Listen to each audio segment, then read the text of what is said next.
उन्होंने मुझे राहुल चमार करके बोला। प्रिंसिपल सर ने काफ़ी देर तक मेंटली टॉर्चर भी किया गया और मेरे को थप्पड़ भी मारे गए।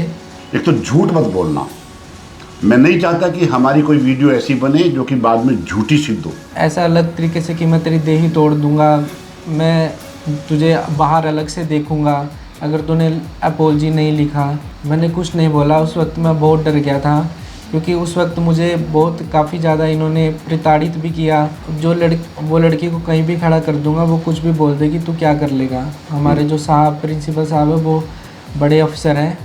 नमस्कार, मैं हूँ राजेश गर्ग। एक अजीब सी वीडियो लेके आपके सामने आ रहा हूँ। एक बार पहले भी हम वीडियो लेके आए थे जिसके अंदर की एक रोहिणी का एक स्कूल है जो कि प्रशांत विहार में है, government senior secondary boys school, और वो बहुत चर्चा में आ रहा है क्योंकि वहाँ का जो मैनेजमेंट है, इंफ्रास्ट्रक्चर है, टीचर्स और स्टूडेंट्स जो पढ़ना चाहते हैं, पढ़ाना चाहते हैं, वो परेशान हैं। वहाँ जिस प्रकार का माहौल बनाया हुआ है वहाँ के प्रिंसिपल ने, कुछ सीनियर टीचर्स ने और कुछ ऐसी टीचर जो कि महिला हैं और गेस्ट टीचर हैं, उन सब ने मिलके वहाँ जो टीचर पढ़ाना चाहते हैं उनके खिलाफ एक जंग सी छेड़ी हुई है। उनको इतना ज़्यादा प्रताड़ित करते हैं कि पिछले 20 दिन से एक टीचर जो कि टीजीटी है, एसएसटी स्पेशलाइज एजुकेशन में वो टीचर है, उसकी जॉब है उन बच्चों को पढ़ाना जो स्पास्टिक बच्चे हैं या फिजिकली जिन्हें कोई दिक्कत है। इस टीचर का नाम है राहुल भाटिया। मेरे साथ बैठे हुए हैं, बिल्कुल साथ बैठे। यंग बच्चा है, कुछ तमन्नाओं को लेकर वो स्कूल में आया था। भगवान ने उसकी सुनी और उसकी क्वालिफिकेशन ने और उसकी इंटेलिजेंसी ने उसको नौकरी दिलवाई, वो भी सरकारी। आपको मालूम है कि दिल्ली के स्कूलों की बहुत अच्छी पोजीशन नहीं है क्योंकि जो टीचर पढ़ा रहे हैं उनको हमेशा वो इस तनाव में जीते हैं कि क्या पता कब छुट्टी हो जाए, क्योंकि वो गेस्ट टीचर हैं। उनको 1402 रुपये शायद डेली के मिलते हैं, लेकिन ये जो टीचर है ये परमानेंट टीचर है। लेकिन बहुत ज़्यादा प्रताड़ित किया गया स्कूल के अंदर इनके एक्स प्रिंसिपल द्वारा। जब इसने शिकायत की थी पुलिस स्टेशन प्रशांत विहार में, जो कि 18 सितंबर को की थी, ये वो कंप्लेंट है जिसमें कि स्टैंप लगी हुई है पुलिस स्टेशन की। आप देख रहे हैं।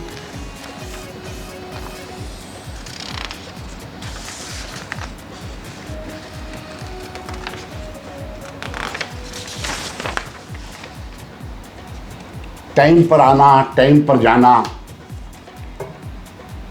लेकिन बावजूद इसके इस अध्यापक को, इस टीचर को, क्योंकि रिजर्व कैटेगरी से है, इन्हें बहुत मानसिक यातना दी गई, ये इनका कहना है। जाति सूचक शब्दों का इस्तेमाल किया। ये जो वीडियो बना रहा हूं मैं, इसमें एक बात कहना चाहूँगा। ये जो पूरी तहकीकात के बाद हमने ये वीडियो बनाने का निर्णय लिया, क्योंकि पिछले लगभग 20-25 दिन से ये साथी संपर्क कर रहा है कि सर मैं मर जाऊंगा, यदि मेरी हालत यही रही तो मैं सुसाइड कर दूंगा, ऐसा इसने कहा। तो हमारी टीम ने फैसला किया कि ठीक है, जो पहले हमने वीडियो बनाई थी उसमें बहुत सारी धमकियां आई, बहुत सारे दबाव हम पर पड़े, लेकिन हमने वीडियो डिलीट नहीं की, ना ही ये वीडियो डिलीट करेंगे। राहुल जी, आप कब से टीचर हैं? ये जो स्कूल है प्रशांत विहार का, इसके अंदर मैं यहाँ खुलकर बोलिए। एक तो देखो चेहरे पर ये तनाव लाने की जरूरत नहीं है, हम ट्रांसपेरेंसी तरीके से काम करेंगे। एक तो झूठ मत बोलना। मैं नहीं चाहता कि हमारी कोई वीडियो ऐसी बने जो कि बाद में झूठी सिद्ध हो, या आप कोई भी ऐसा बयान मत देना। जो भी आप कहेंगे सच कहेंगे, पहले तो ये बोल दें कैमरे पर। मैं जो भी कहूँगा सच कहूँगा, सच के सिवा कुछ नहीं कहूँगा। आपको डर नहीं लग रहा कि आप वीडियो बनवा रहे हो हमसे बैठकर, और ये वीडियो जब एजुकेशन डिपार्टमेंट में जाएगी या टीचर्स पे जाएगी, या वो जो 2 महिलाएं हैं जिनके बारे में चर्चा हुई थी, उनका नाम मैं नहीं लूँगा महिलाओं का, उनका सम्मान करते हुए कि वो आपको परेशान करती रही हैं। एक तो महिला वो है जो कि शायद गेस्ट टीचर है, लेकिन वो आपके रिजर्व कैटेगरी से ही है।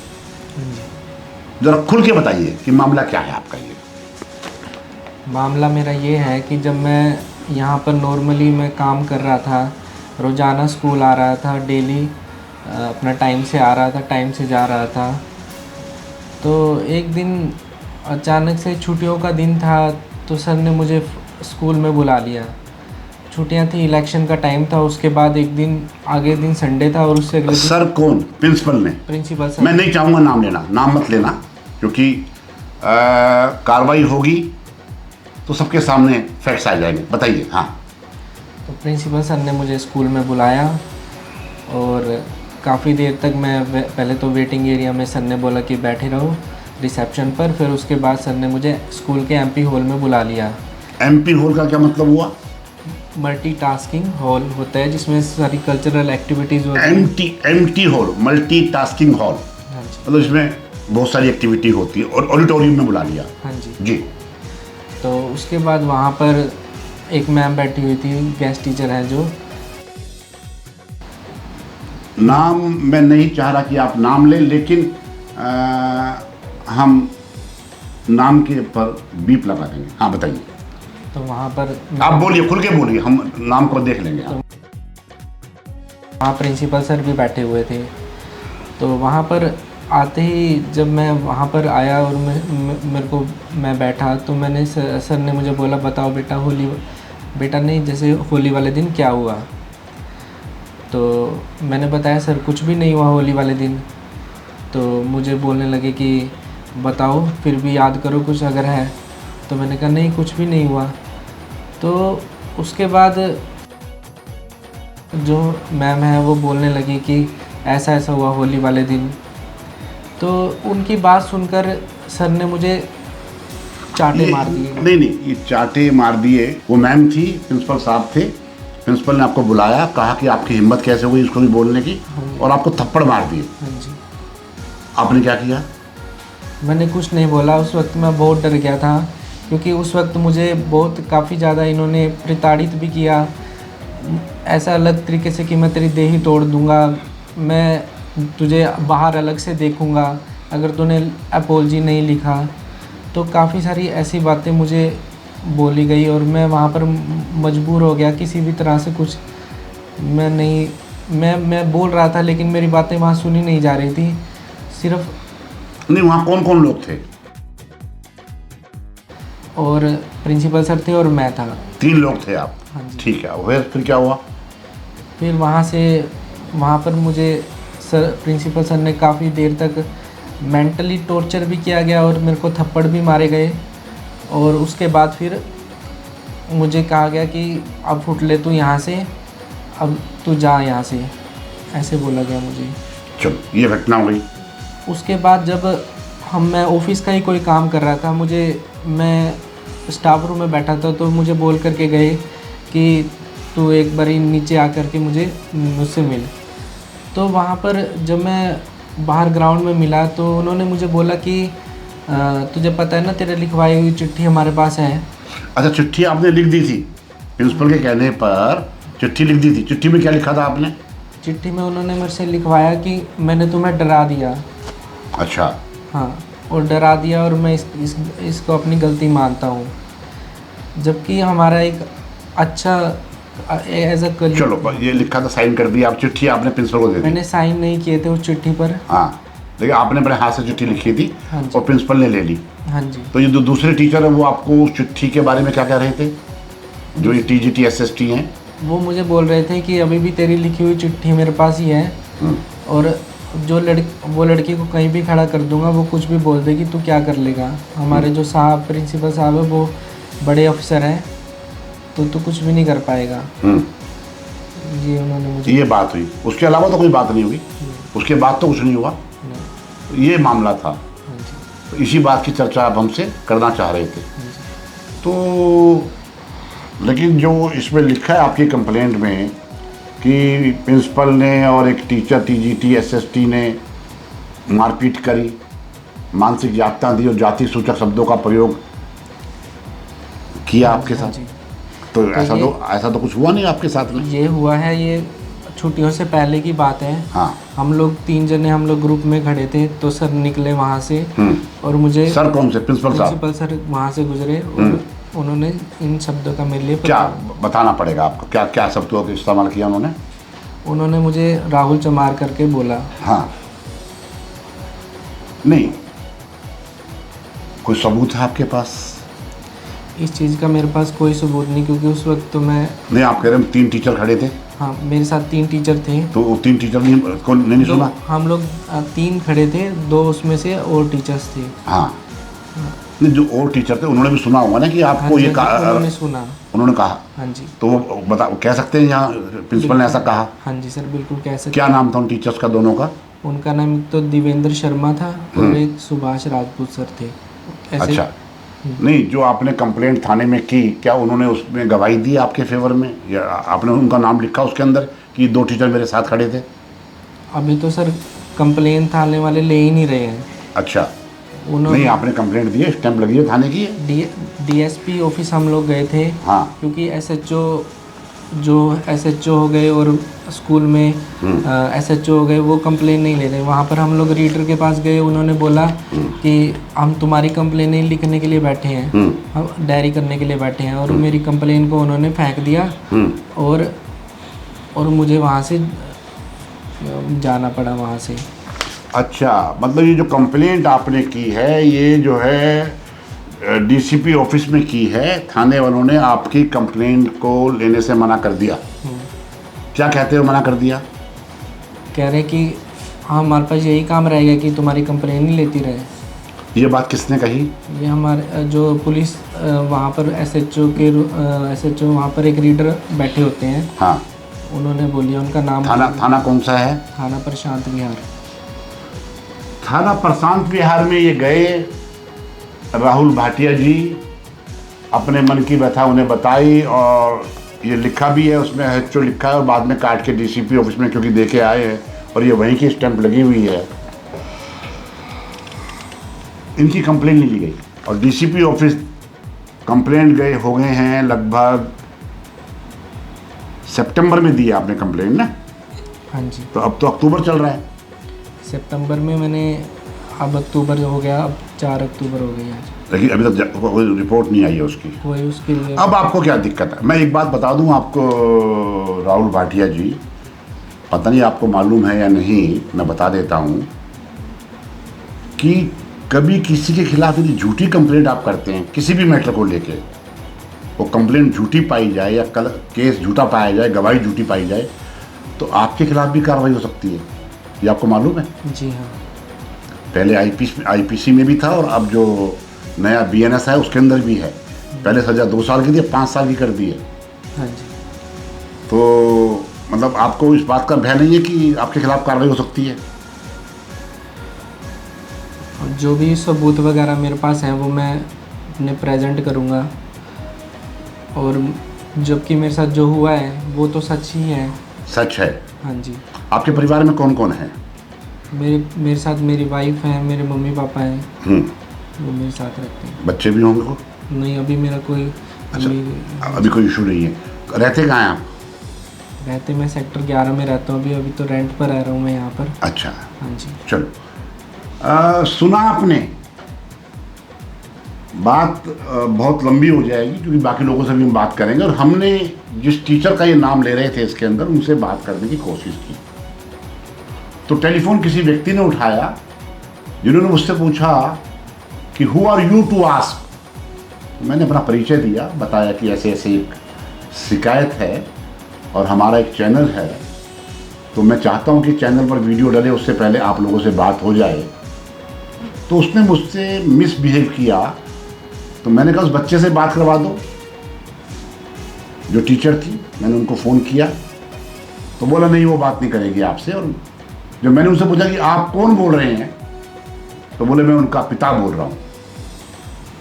बाद में इंक्वायरी की तो वो पिता नहीं थे, वो एक टीचर थे जिनका नाम इस कंप्लेंट में है। उनसे भी बात करेंगे। बाद में उस महिला टीचर का फ़ोन भी आया, गेस्ट का, तो मैंने उनसे बात करनी चाहिए तो उन्होंने कहा कि सब बकवास है, ये उनका पक्ष है। यदि वो चाहते हैं कैमरे पर आकर अपना पक्ष रखना तो पक्ष रख सकते हैं। हमारा चैनल पारदर्शी तरीके से साफ सच्ची बात करने के लिए ही बना है। पहले भी हमने वीडियो डाली थी, हजारों लोगों ने उसको देखा और सैकड़ों लोगों ने सब्सक्राइब किया। और उस वीडियो के बनने के बाद पुलिस मजबूर हो गई एफआईआर करने के लिए उस अधिकारी के खिलाफ, जिस अधिकारी के खिलाफ उस दबंग महिला ने बयान दिया था। कोर्ट में क्या होगा, सच्चाई सामने आएगी। लेकिन जिस प्रकार से इस यंग टीचर को प्रताड़ित किया गया है, इसकी बात से लगता है बात में कुछ तो दम है। क्योंकि बाहर से नौकरी करने आया, अपने माता पिता पत्नी के साथ रोहिणी में रहता है, मन में भय बैठा रहता है। आपने सुना होगा जब वो बात कर रहा था उसके चेहरे पर घबराहट है, तनाव है, उसको डर लगता है कहीं वो जो गेस्ट टीचर हैं दो, जो कि उस अधिकारी के सहयोगी हैं, साथी हैं, और हर जगह होता है, कुछ खास लोग होते हैं, वो जिस प्रकार से टॉन्ट करती हैं, प्रताड़ित करती हैं समय समय पर, उन टीचर से भी कहना चाहूँगा। हमने पिछली वीडियो में आपका नाम नहीं दिया था, इस वीडियो में भी नाम नहीं देंगे। लेकिन जनता सब समझती है। यदि आपको भी कोई बात करनी है तो हमसे बात कर सकते हैं। और पुलिस स्टेशन की जहाँ तक बात है, पुलिस स्टेशन का तो बुरा हाल है। मुझे कहने में कोई डर नहीं है। पुलिस की प्रवृत्ति जब वो मीटिंग में आती है, फंक्शन में आती है, तो उस फंक्शन में जो एचओ है, बाकी अधिकारी हैं, भाषण देते हैं, देश सेवा की बात करते हैं। लेकिन जब कोई आदमी फंस जाता है तो उनको मुसीबत लगती है। वो केस की इंक्वायरी जब तक नहीं करते, जब तक कि जो उनका इंटरेस्ट है वो पूरा ना हो जाए। ये दुर्भाग्य है इस देश का। डिपार्टमेंट अपनी इंक्वायरी कर रहा है, SC/ST कमीशन ने कोई जवाब नहीं दिया है, पुलिस ने कोई जवाब नहीं दिया है, DCP ऑफिस से कोई जवाब नहीं आया है। हमारी वीडियो जाने के बाद क्या होता है हम आपको उससे अवगत कराएंगे। और बाकी जो साथी इस पूरे एपिसोड से जुड़े हुए हैं, इस कांड से जुड़े हुए हैं, मैं बड़ा हल्का शब्द इस्तेमाल कर रहा हूँ, कांड। ये कांड है। किसी गरीब व्यक्ति को, किसी अनुसूचित जाति के बच्चे को, जो कि एक टीचर है, टीचर एक रिस्पेक्टेड पोस्ट होती है, उसको किस प्रकार से प्रताड़ित किया जा रहा है। उसके काम में कमी नहीं है, क्योंकि वो चमचागिरी नहीं करता है, अथॉरिटी की मनमानी को सहन नहीं करता है, इसीलिए उसको ये प्रताड़ना दी गई और अभी भी परेशान किया जा रहा है। इस वीडियो को आपने देखा होगा। अंत में मैं आपसे आग्रह करता हूं कि जो दबे कुचले लोग हैं उनको न्याय दिलाने के लिए ही हम लोग यहाँ बैठे हैं। आप भी उनकी मदद करें, जिससे कि ये सोई सरकार जाग जाए। साथ ही जो गेस्ट टीचर हैं, मैं मानता हूँ उनकी मजबूरी हो सकती है, क्योंकि हर एक गेस्ट टीचर इस परेशानी में कि शायद आने वाले समय में पक्का हो जाएंगे। यदि हम अथॉरिटी की बात नहीं मानेंगे तो वो हमें भी प्रताड़ित करेंगे या हमें कहीं निकाल ना दें। आप सभी का बहुत बहुत धन्यवाद। आपको बहुत बहुत शुभकामनाएं देता हूँ मैं। उम्मीद है कुछ ना कुछ पॉजिटिव होगा, जो गलत लोगों के खिलाफ कार्रवाई होगी। और साथ में एक वार्निंग भी देता हूँ आपको, यदि आप गलत हुए तो कार्रवाई आपके खिलाफ भी हो सकती है। आपका धन्यवाद करता हूँ। जय फौजी, जय हिंद।